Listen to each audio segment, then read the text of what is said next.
Sveiki, esu humanitarinių mokslų daktaras Andrius Martinkus ir tęsime mūsų pamąstymus apie kintantį pasaulį ir apie Lietuvos, lietuvių tautos, Lietuvos valstybės vietą šitame kintančiame pasaulyje.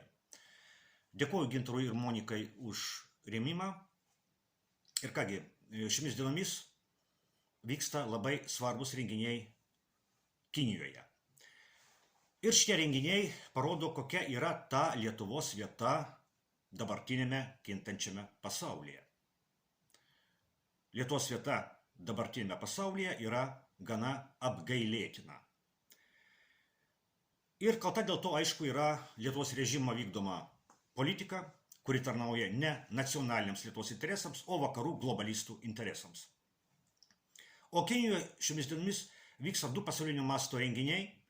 Ką tik baigėsi Šanchajaus bendradarbiavimo organizacijos valstybių vadovų susitikimas, o šiandien Kinijoje švenčiamas pergalės antrajame pasaulinėme kare 80 metų jubiliejus. Šanchajaus bendradarbiavimo organizacijos suvažiavime dalyvavo daugiau kaip 20 valstybių, tarp jų buvo 2 Lietuvos kaimynės – Rusija ir Baltarusija, aišku, pati Kinija, ir didžiausia pasaulio demokratinė valstybė Indija. Ir šitas suvažiavimas į šipulius sudaužė Lietuvos globalistinio režimo propagandos skleidžiamus kliedesius apie tariamą Rusijos tarptautinę izoliaciją ir apie tai, kad kare Ukrainoje Zelenskio režimas neva gina visą civilizuotą ir demokratinį pasaulį. Kinija ir Indija yra didžiausias pasaulio valstybės, kuriuose gyvena beveik 3 milijardai žmonių. Rusija yra didžiausia teritorija pasaulyje turinti valstybė su branduolinių ginklų kiekiu prilygstančių Jungtinėms Amerikos valstijoms. Visoje Lietuvoje, ne tik visoje Lietuvoje, galim dar pridėti Latviją ir Estiją, visose šitose 3 labai aršiose valstybėlėse, rusofobinėse, gyvena tiek žmonių, kiek labai vidutinio dydžio viename Kinijos mieste. Bet Lietuvos režimas skelbia, kad Lietuvos kaimynės Rusija ir Baltarusija, o taip pat ir Kinija, yra Lietuvos priešai.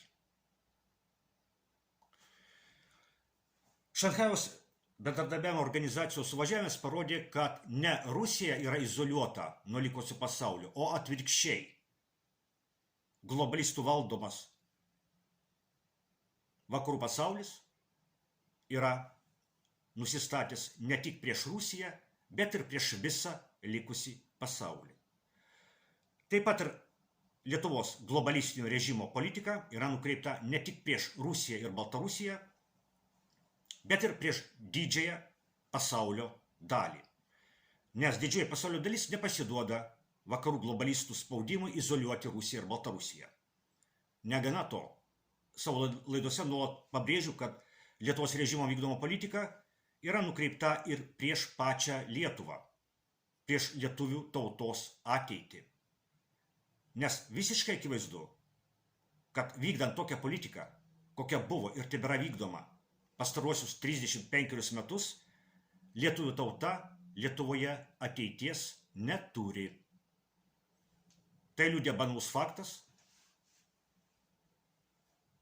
kad Lietuvos globalistinio, ar galima sakyti, landsbergistinio režimo valdymo pasekmė yra nuolatinis lietuvių tautos nykimas Lietuvos valstybėje. Ir šioje vietoje pats laikas prisiminti Antrąjį pasaulinį karą, kurio pabaiga šiandien švenčiama Kinijoje. Bus didelis paradas karinis, kuriame stovės tribūnose Xi Jinpingas, Putinas, Lukašenka turbūt, na ir kiti Lietuvos priešai. Priminsiu, kad Antrojo pasaulinio karo veiksmai Europoje pasibaigė keliais mėnesiais anksčiau, tada, kai kapituliavo nacistinė Vokietija.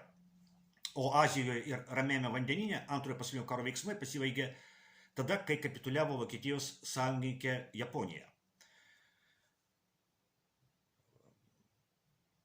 Prieš tai buvo bombarduoti, kaip žinome, Japonijos miestai, nebuvo jokios prasmės jų bombarduoti, karinės prasmės, bet amerikiečiai jos bombardavo atominėmis bombomis, na, tam, kad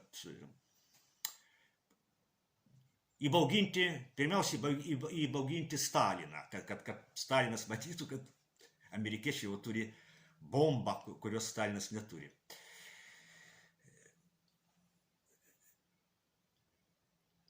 Antrasis pasaulinis karas buvo didžiausias karas žmonijos istorijoje, per kurį žuvo daugiausiai žmonių, lyginant su visais kitais karais žmonijos istorijoje. Lietuvoje šitas karas taip pat buvo labai žiaurus. Viena Lietuvos gyventojų tautinė mažuma buvo beveik visiškai sunaikinta. Buvo nužudyta daugiau kaip 90% Lietuvos žydų. Tai gerai žinomas ir dabartinio Lietuvos režimo dažnai minimas faktas. Tačiau yra ir kitas faktas, kuris dabartinio Lietuvos režimo yra nutylimas, nes yra labai nepatogus, ypač dabartinėje geopolitinėje situacijoje. Tas faktas – tai Hitlerio planai Lietuvos atžvilgių. Kokie buvo tie planai? Vokietijos pergalės antrajame pasaulinėme kare atveju Lietuvos lauktų kolonizacija, kaip beje ir Latvijos, bei Estijos, ir Baltarusijos. Didžiąją dalį lietuvių buvo numatyta perkelti į rytus, kažkur į Rusiją. Taip, kadangi rusai ir lietuviai vokiečių požiūriu buvo nevisaverčiai, slavai nevisaverčiai, baltai nevisaverčiai, tik tai lietuviams būtų vieta ten gyventi kažkur su rusais. Visų rusų išnaikinti nebuvo įmanoma. Patys vokiečiai apie tai rašė, kad tai būtų nepataisoma, tai būtų mums morališkai nepakeliama išnaikinti tiek daug žmonių.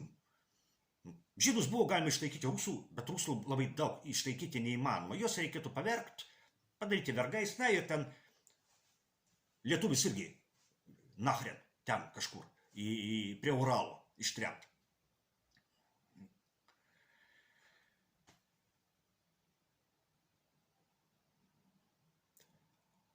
O kas liktų likusiems Lietuvoje lietuviams? Nu, ten gal 40% liktų, gal 30%. Jie būtų germanizuoti, jie būtų suvokietinti, kitaip tariant, paversti vokiečiais. Kaip Lietuvos teritorija buvo išvalyta nuo žydų, taip ji būtų išvalyta ir nuo pačių lietuvių. Tik ne tokiu žiauriu būdu ir ne taip greitai. Bet jeigu Hitlerio planas būtų įgyvendytas, šiandien Lietuvoje vargu ar dar būtų kalbama lietuviškai. Bet hitlerinė Vokietija karą pralaimėjo. Karą laimėjo Tarybų socialistinių respublikų sąjunga. O liaudiškai sakant, kaip liaudiškai sakoma, karą laimėjo rusai. Ir valdant, liaudiškai sakant, rusams Lietuvos Tarybų socialistinėje respublikoje lietuvių tauta didėjo ir vystėsi. Lietuvoje pirmą kartą istorijoje atsidūrė kartu Vilnius ir Klaipėda. Negana to, būtent tarybiniu laikotarpiu Vilnius ir Klaipėda tapo lietuviškais miestais, kuriuose dauguma gyventojų kalbėjo lietuvių kalba. Anksčiau buvo kitaip. Klaipėdoje buvo kalbama daugiausiai vokiškai, Vilniuje daugiausiai lenkiškai ir žydiškai.